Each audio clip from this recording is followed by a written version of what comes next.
ബഹുമാനപ്പെട്ട സാദിഖ് അലി തങ്ങൾ, വേദിയിൽ ഉപവിഷ്ടരായിട്ടുള്ള പണ്ഡിതന്മാരെ, നമ്മുടെ മോഡറേറ്റർ മദനി സാഹിബ്, അസ്സലാമു അലൈക്കും. പൊതുവെ പല ആൾക്കാർക്കും ഒരു അഭിപ്രായമുണ്ട്, എനിക്ക് ആകെ അറിയണ അറബി അല്ലെ, അസ്സലാമു അലൈക്കും വലൈക്കും സ്ലാം, അതല്ലാന്നിപ്പോൾ നിങ്ങൾക്ക് മനസ്സിലാവും. യഥാർത്ഥത്തിൽ മോയിൻകുട്ടി മാസ്റ്റർ എന്നോട് വിളിച്ച് പറഞ്ഞപ്പോൾ എനിക്ക് വലിയ സന്തോഷമുണ്ടായി. കാരണം പൊതുവെ ഈ അറബി സദസ്സുകളിലും നമ്മളെയൊന്നും വിളിക്കാറില്ല. അപ്പം മനസ്സിലായില്ല എന്താ കാര്യം എന്നുള്ളത്. ജാഹിലിനെ എന്തിനാ വിളിക്കുന്നതെന്ന്. അപ്പോൾ ഏതായാലും സബ്ജക്റ്റ് എനിക്ക് തന്നിരിക്കുന്നത് എനിക്ക് നല്ല അറിവുള്ള ഒരു സബ്ജക്റ്റാണ്. അതിൽ ഒരു പോർഷൻ എനിക്ക് വലിയ അറിവില്ല, അറബിയെ പറ്റി ഞാൻ അംഗീകരിക്കുന്നു. പക്ഷേ മറ്റു ഭാഷകൾ, ഉറുദു, ഹിന്ദി, തമിഴ്, തെലുഗു, ഇംഗ്ലീഷ്, മലയാളം, ഈ 6 ഭാഷ എനിക്ക് നല്ലോണം അറിയാം, സുന്ദരമായിട്ട് അറിയാം. അതെങ്ങനെ പഠിച്ചെന്ന് നോക്കാൻ എനിക്കറിയാം. അതിന് പുറമെ ഞാൻ കോളേജിൽ പഠിച്ച ജർമ്മനും സംസ്കൃതമാണ്. അത് പഠിച്ചെന്ന് മാത്രമേ ഉള്ളൂ, മറ്റത് ഞാൻ പഠിച്ച് വായിച്ചുണ്ടാക്കിയത്. അപ്പോൾ ഇന്ത്യയിൽ എന്താണ് ഈ അറബിയുടെ എഫക്റ്റ് അല്ലെങ്കിൽ അസർ എന്താണെന്നാണ് നമ്മുടെ ഇന്നത്തെ ചർച്ചാ വിഷയം. 2 വാക്കുകൾ കിട്ടിയെടുത്തേച്ചാൽ നമുക്ക് എന്തുമാത്രം ഇന്ത്യയുടെ, ഭാരതത്തിൻ്റെ ഭാഷകളുടെ മുകളിലും ഇന്ത്യയുടെ സംസ്കാരത്തിൻ്റെ മുകളിലും അറബി ഭാഷയ്ക്ക് ഉണ്ടായിട്ടുള്ള എന്താണ് അതിൻ്റെ ഒരു വളരെ ദീർഘകാലമായിട്ടുണ്ടായിട്ടുള്ള ഒരു പ്രതിഫലനങ്ങൾ അറബി ഭാഷയുടെ എന്ന് നമുക്ക് പറയാം. ആദ്യത്തെ ഒരു വാക്ക് നമ്മുടെ പിതാവ്, ഭാരതത്തിൻ്റെ ശില്പികളിലുള്ള ഒരാളായിട്ടുള്ള ജവഹർലാൽ നെഹ്റുവിൻ്റെ പേര് തന്നെയാണ്, നെഹർ എന്നാണ്. അതായത് ഒരു കനാലിൻ്റെ അടുത്ത് താമസിക്കുന്നവൻ എന്നുള്ളതാണ് അതിൻ്റെ അർത്ഥം. അത് അറബി വാക്കാണ്, നെഹർ, അല്ലെങ്കിൽ കനാൽ, അല്ലെങ്കിൽ പുഴ. അത് പല സ്ഥലത്ത് പല ഇതാണ്. പെർഷ്യനിലൊന്ന് വരും, അറബിക്കിൽ വേറൊന്ന് വരും. ഇത് കാശ്മീരി ഭാഷയിലാണ്. കാശ്മീരി ഭാഷയ്ക്ക് 2 ഭാഗങ്ങളുണ്ട്, ഒന്ന് സംസ്കൃത ഭാഗമുണ്ട്, ഒന്ന് അറബി ഭാഗമുണ്ട്, അറബി പെർഷ്യനുണ്ട്. അപ്പോൾ ഒന്നാമത്തെ, അപ്പോൾ ജവഹർലാൽ നെഹ്റുവിൻ്റെ പേര് വരെ അറബിയാണ്. രണ്ടാമത്തത്, നാം പ്രത്യേകിച്ച് സഖാക്കളൊക്കെ കൂടുതൽ വിളിക്കുന്ന മുദ്രാവാക്യം ഇൻകുലാബ് സിന്ദാബാദ്. അത് ആദ്യം മുഴക്കിയത് ഭഗത് സിംഗ് ആണ്. ഇൻകുലാബ് സിന്ദാബാദ്, ലോങ് ലിവ് ദ റെവല്യൂഷൻ. അത് അറബി വാക്കാണ് ഇൻകുലാബ് എന്നുള്ളത്. അപ്പോൾ അത് മാത്രം മതി നമുക്ക് നോക്കാനായിട്ട് എത്രത്തോളം ഇന്ത്യയുടെ പല രംഗങ്ങളിലും അറബി ഭാഷയ്ക്ക് ഉണ്ടാക്കിയിട്ടുള്ള സ്വാധീനത്തെ പറ്റി നോക്കാനായിട്ട്. പിന്നെ അറബിക്ക് ഒരു പ്രത്യേകതയുണ്ട്. ജീവിച്ചിരിക്കുന്ന മതങ്ങളിൽ ഇന്ന് ഉപയോഗിച്ച് വരുന്ന ഭാഷ ഏതാണെന്ന് ചോദിച്ചാൽ അറബിയാണ്. ഉദാഹരണം പറയാം, ജീസസ് ഓഫ് നാസറത്ത് സംസാരിച്ചിരുന്ന ഭാഷ ചിലപ്പോൾ നിങ്ങളുടെ അഭിപ്രായത്തിൽ അറബി ആയിരിക്കും, അത് പറയല്ല. പക്ഷേ ചരിത്രപരമായിട്ട് അറമൈക്ക് എന്ന് പറഞ്ഞിട്ടൊരു ഭാഷയാണ്. അത് അറബിയായിട്ട് ബന്ധമൊന്നുമില്ല, അതിൻ്റെ പേര് അറമൈക്ക് എന്നാണ്. ആ അറമൈക്ക് എന്ന് പറഞ്ഞ ഭാഷ ഇന്ന് ആരും ഉപയോഗിക്കുന്നില്ല, അത് നശിച്ചുപോയ ഭാഷ. പിന്നീട് ഈ കത്തോലിക്ക സഭ വന്നപ്പോൾ റോമിൽ അവിടെ ലത്തീൻ ഭാഷയാണ് ഉപയോഗിച്ചത്. ലത്തീൻ ഭാഷ ആരും ഉപയോഗിക്കുന്നില്ലല്ലോ. ദൈനംദിന ഇടപാടുകളിൽ ആരും ലത്തീൻ ഭാഷ ഉപയോഗിക്കുന്നില്ല. അതേമാതിരി തന്നെ ഹൈന്ദവ സമുദായത്തിൻ്റെ ഭാഷ എന്ന പേരിൽ അറിയപ്പെടുന്ന ആര്യഭാഷ അല്ലെങ്കിൽ ആര്യൻ എഴുത്ത് എന്ന് പറയപ്പെടുന്ന സംസ്കൃത ഭാഷ ആരുപയോഗിക്കുന്നില്ല. യൂണിവേഴ്സിറ്റിയിൽ മാത്രമേ കിടക്കുന്നുള്ളൂ സംസ്കൃത ഭാഷ. ഇന്ത്യയിലെ ഏറ്റവും അധികം സംസ്കൃത പദങ്ങളുള്ള ഭാഷ ഏതാണെന്ന് ചോദിച്ചാൽ നിങ്ങളെല്ലാം ശ്രേഷ്ഠ പദവി നൽകിയിട്ടുള്ള മലയാള ഭാഷയാണ്. മലയാള ഭാഷയിൽ ഒരു മലയാളവും ഇല്ല, തമിഴും സംസ്കൃതവും കൂടെ കലർന്ന മലയാളമായി. പക്ഷെ അതിന് ശ്രേഷ്ഠ ഭാഷ കിട്ടി, നമുക്ക് എല്ലാവർക്കും സന്തോഷമാണ്. ഇന്ന് കിട്ടുന്നത് നമുക്ക് ലാഭമാണല്ലോ. പക്ഷേ എങ്ങനെ കിട്ടിയെന്ന് എനിക്കിപ്പോഴും മനസ്സിലാവണില്ല. കാരണം ശ്രേഷ്ഠം എന്ന് പറയുമ്പോൾ അതിന് ചില മാനദണ്ഡങ്ങളുണ്ട്. മാനദണ്ഡങ്ങൾ അവിടെ വെക്കട്ടെ. അപ്പോൾ ഈ മറ്റൊരു ഭാഷ പാലി ഭാഷയിലാണ് ബുദ്ധിസ്റ്റ് സ്ക്രിപ്റ്റേഴ്സൊക്കെ, ബുദ്ധമതത്തിൻ്റെ കിതാബുകളൊക്കെ പാലി ഭാഷയല്ല. ആരെങ്കിലും പാലി ഭാഷ ഉപയോഗിക്കുന്നുണ്ട്. അപ്പോൾ അതും നശിച്ചുപോയി. അപ്പോൾ ഒരുവിധപ്പെട്ട മതങ്ങളുടെ എല്ലാം ഭാഷകൾ നശിച്ചിരിക്കുമ്പോൾ ജീവിച്ചിരിക്കുന്ന ഭാഷയാണ് അറബ് ഭാഷ. ആ അറബ് ഭാഷ ഇന്ത്യയിലെ ഭാഷകളുടെ മുകളിൽ എങ്ങനെയാണ് അതിൻ്റെ ഒരു ഇതുണ്ടാക്കിയിട്ടുള്ളത്, പ്രത്യാഘാതങ്ങളെന്ന് ഞാൻ പറയാം. ആദ്യത്തെ ഭാഷ പഞ്ചാബി ഭാഷ. പഞ്ചാബി ഭാഷയും സിഖ് മതവും അതെടുത്തു നോക്കിയാൽ ഓരോ സിഖ് ക്ഷേത്രത്തിൻ്റെയും പേരെന്താണ്? ഹർ മന്ദിർ സാഹിബ്. സുവർണ ക്ഷേത്രം എന്ന പേര് എല്ലാവരും വിളിക്കുന്നത്. അതിനെ വിളിക്കുന്ന പേര് ഹർ മന്ദിർ സാഹിബ് എന്നാണ്. അമൃത്സറിലെ ക്ഷേത്രത്തിൻ്റെ സാഹിബ് അറബി പെർഷ്യൻ വാക്കാണത്.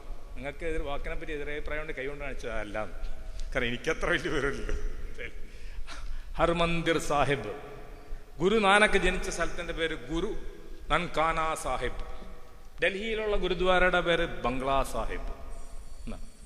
ഗുരു ഗ്രന്ഥം, സിഖുകളുടെ ഇതായിട്ടുള്ള ഗ്രന്ഥത്തിൻ്റെ പേരെന്താ? ഗുരു ഗ്രന്ഥ് സാഹിബ്. ആ ഗുരു ഗ്രന്ഥ് സാഹിബിൻ്റെ ഉള്ളിൽ 100 കണക്കിന് അറബി പദങ്ങളുണ്ട്. ബാബ ഫരീദിൻ്റെയും മിയാ മീറിൻ്റെയും എഴുത്തുകളാണ് അതിൽ കൂടുതലുള്ളത്. ഗുരു ഗ്രന്ഥ് സാഹിബ് അത് മുഴുവനും അറബിയിലാണ്, അല്ലെങ്കിൽ അറബി പെർഷ്യനിലാണ്. അറബിയും പെർഷ്യനും കൂടെ ഒരു മിക്സറുണ്ട് ഇതിൽ. അപ്പോൾ അത്തരത്തിൽ ഉദാഹരണമായിട്ട് തന്നെ ഇപ്പം നമ്മുടെ പണ്ഡിതന്മാർക്ക് ആ ഒരു ഇതില്ല, പക്ഷെ അവർക്കുണ്ട്. എന്താണ് ഹുക്കുനാമ? ഹുക്കുനാമ എന്ന് പറഞ്ഞാൽ ഫത്വല്ല കേട്ടോ. ഹുക്കുനാമ എന്ന് പറഞ്ഞാൽ കേട്ടിട്ടില്ലെങ്കിൽ ഗ്യാനി സെയിൽ സിംഗ് അവിടെ ചെല്ലണം, ചെരുപ്പ് തുടക്കണം. നമുക്കറിയാമല്ലോ, അകാൽ തക്തിൽ പോയിട്ട് അകാൽ തക്തിലെ പഞ്ച് പ്യാര സഞ്ച് പണ്ഡിതന്മാർ പറഞ്ഞാൽ അവിടെ പോയി ചെരുപ്പ് തുടക്കും. അതിൻ്റെ പേര് ഹുക്കുനാമ എന്നാണ്. ഹുക്കുനാമ എന്ന് വെച്ചാൽ ഉത്തരവ് നടത്തം. ഹുക്കുമത്ത്, ഹുക്കുനാമ അറബി തന്നെയല്ലേ.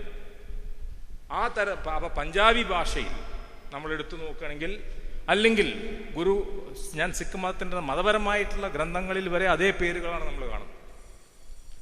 നമ്മുടെ സുവർണ ക്ഷേത്രത്തിന് തറക്കല്ലിട്ട മിയാമിർ, അക്ബറിൻ്റെ കാലത്ത് മിയാമിറാണ് സുവർണ ക്ഷേത്രത്തിന് തറക്കല്ലിട്ട്. അദ്ദേഹത്തിൻ്റെ ശ്ലോകങ്ങളുണ്ട് ഗുരു ഗ്രന്ഥ് സാഹിബിൽ, അത് അറബിയിൽ തന്നെയാണ്. അവരവരുടെ ഭാര്യമാരെ വിളിക്കുന്നത് അങ്ങനെയാണ്. SGPC ശിരോമണ ഗുരുദ്വാര പ്രബന്ധക് കമ്മിറ്റിയാണ് നമ്മളുടെ അവിടുത്തെ സിഖ് എല്ലാ ക്ഷേത്രങ്ങളും കൺട്രോൾ ചെയ്യുന്നത്. അതിലൊരു സ്ത്രീ മാത്രമേ അവിടെ അതിൻ്റെ പ്രസിഡന്റ് ആയിട്ടുള്ളൂ. ആ സ്ത്രീയുടെ പേര് BB ജാഗീർ കൗർ. അവർ BB എന്നാണ് വിളിക്കുന്നത്, BB ജാഗീർ കൗർ. എന്തിനു പറയുന്നത്? സന്ത് ജർണൈൽ സിംഗ് ഭിന്ദ്രൻവാലയുടെ കാലഘട്ടത്തിൽ അദ്ദേഹം ഡൽഹിയിലിരിക്കുന്ന ഒരു വൃത്തികെട്ട BV ഉണ്ടെന്ന് പറഞ്ഞു. ആ വൃത്തികെട്ട BV-യാണ് ഇന്ദിരാഗാന്ധി. അയാൾ ഉപയോഗിച്ചിരുന്ന പദം വൃത്തികെട്ട BV ഇരിക്കുന്നുണ്ട് ഡൽഹിയിൽ നിന്ന്, അത് ഇന്ദിരാഗാന്ധി. അപ്പൊ പഞ്ചാബി ഭാഷയിലും സിഖ് മതത്തിലും സിഖ് ശ്ലോകങ്ങളിലും ഒക്കെ നമ്മൾ കാണുന്നത് അറബിയുടെയും പേർഷ്യൻ്റെയും വലിയ പ്രതിഫലനങ്ങളാണ്. ഇനി അടുത്തതിലോട്ട് വരാം. ഞാനൊരു 3-4 ഇതെടുക്കുന്നുള്ളൂ, എല്ലാ ഭാഷകളും ഞാൻ എടുക്കാൻ ഉദ്ദേശിക്കുന്നില്ല. അടുത്തത് ഈ തെലുങ്കാന പ്രശ്നം. എന്താണ് ഈ തെലുങ്കാന പ്രശ്നം? നിങ്ങൾക്ക് അറിയാത്തത് കൊണ്ടാണ്. തെലുങ്കാനയുള്ള ഒരു വലിയ സാംസ്കാരിക പ്രശ്നമുണ്ട്. എന്താണ് ഈ സാംസ്കാരിക പ്രശ്നം? ഞാൻ പറഞ്ഞുതരാം. പ്രശ്നം തർക്കം പുസ്തകവും കിതാബും തമ്മിലാണ്. ഒരു വാക്ക് എന്നോട് ചോദിച്ചാൽ പുസ്തകവും കിതാബും തമ്മിൽ. അതായത് തെലുങ്കാനയിലെ തെലുങ്കിൽ ഒരുപാട് അറബി പദങ്ങളുണ്ട്. കുർസി, കിതാബ്, കലമു എല്ലാത്തൊരു ചേർക്കും. കലമു, കിതാബു. അപ്പോൾ ആന്ധ്ര ഭാഷയിൽ ഇതെല്ലാം സംസ്കൃതത്തിലാണ്, കോസ്റ്റൽ ആന്ധ്രയിലെ ഭാഷകൾ. അപ്പോൾ 2 ഭാഷകൾ തമ്മിൽ. അപ്പോൾ ഇവർക്കുള്ള ദേഷ്യം എന്താണെന്ന് വെച്ചാൽ, ഇവരെയൊക്കെ പണ്ട് മലപ്പുറത്തുകാരെ പറ്റിയിട്ട് മറ്റുള്ളവർ പറഞ്ഞിരുന്ന മാതിരി ഈ തെലുങ്കാനക്കാരെ പറ്റിയിട്ട് ഇവന്മാരൊരു വിവരമില്ലാത്തവന്മാരാണെന്ന് മട്ടിലുള്ള ആന്ധ്രക്കാരുടെ ദീർഘകാലമായിട്ടുള്ള സാംസ്കാരിക അധിനിവേശത്തിനെതിരായിട്ടുള്ള പോരാട്ടമാണ് തെലുങ്കാന സമരം. കോൺഗ്രസ്സുകാർക്കൊന്നും പറഞ്ഞ് വലിക്കാനെന്നുള്ള വിവരമൊന്നുമില്ല, അവർ പറയില്ല ഇതല്ല. പക്ഷെ യാഥാർത്ഥ്യതാണ്. അതിൻ്റെ യാഥാർത്ഥ്യം എന്താണെന്ന് ചോദിച്ചാൽ, പണ്ട് ഷൗക്കാർ ജാനകിയുടെ ഒരു പടം ഉണ്ടായിരുന്നു, വലിയ പ്രസിദ്ധമായ പടം.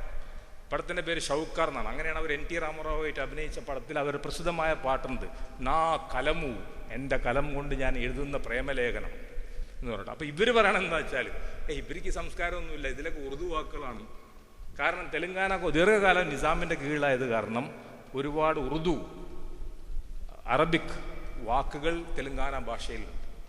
അപ്പോൾ തെലുങ്കാന ഭാഷയും തെലുങ്കാന സംസ്കാരവും ആന്ധ്ര ഭാഷയിൽ നിന്ന്, ആന്ധ്ര സംസ്കാരത്തിൽ നിന്ന് വ്യത്യസ്തമാണ്. അതാണ് സാംസ്കാരികമായി ഇവർ തമ്മിലുള്ള പോരാട്ടം നടക്കുന്നത്. വെറും വെള്ളത്തിന് വേണ്ടിയിട്ടോ അല്ലെങ്കിൽ ഭൂമിക്ക് വേണ്ടിയിട്ടുള്ള തർക്കമല്ല. അപ്പം തെലുങ്ക് ഭാഷയിൽ ചുരുങ്ങിയത് ഒരു 500ഓളം അറബിക്ക് പദങ്ങളുണ്ട് എന്നാണ് ഞാൻ മനസ്സിലാക്കുന്നത്. ഉദാഹരണമായിട്ട് ഞാൻ കുറേയൊക്കെ സിനിമ കാണുന്നതാണ് എനിക്ക് വളരെ എളുപ്പം മനസ്സിലാക്കാൻ. ചിരഞ്ജീവിയുടെ സൂപ്പർ ഹിറ്റ് പടം നക്ലി മനുഷ്യ, അത് നമ്മുടെ നക്ലി തന്നെ, നക്ലി മനുഷ്യ എന്തല്ലേ, ശക്തിക ഇൻസാൻ, ഇങ്ങനെയൊക്കെയാണ് പടത്തിൻ്റെ പേര്. ഇൻസാൻ എന്നാണ് പേര്, തെലുങ്ക് പടത്തിൻ്റെ പേരാണ് ഇൻസാൻ, ശക്തിയുള്ള ഇൻസാൻ. ഇതെല്ലാം നമ്മുടെ സമ്മിശ്രമായിട്ടുള്ള ഭാരതീയ സംസ്കാരമാണ് ഇതെല്ലാം കാണിക്കുന്നത്. നിർഭാഗ്യവശാൽ ഇന്ത്യയുടെ വിഭജന കാലത്ത് ഉണ്ടായ ചില സംഭവങ്ങളുടെ വെളിച്ചത്തിൽ ഇന്ന് നമ്മൾ വലിയ അറബി ഭാഷ വലിയൊരു ഇതിനെ നേരിടുകയാണ്, ഭീഷണിയെ നേരിടുകയാണ്. എന്താണ് ആ ഭീഷണി എന്ന് ഞാൻ പറഞ്ഞത്?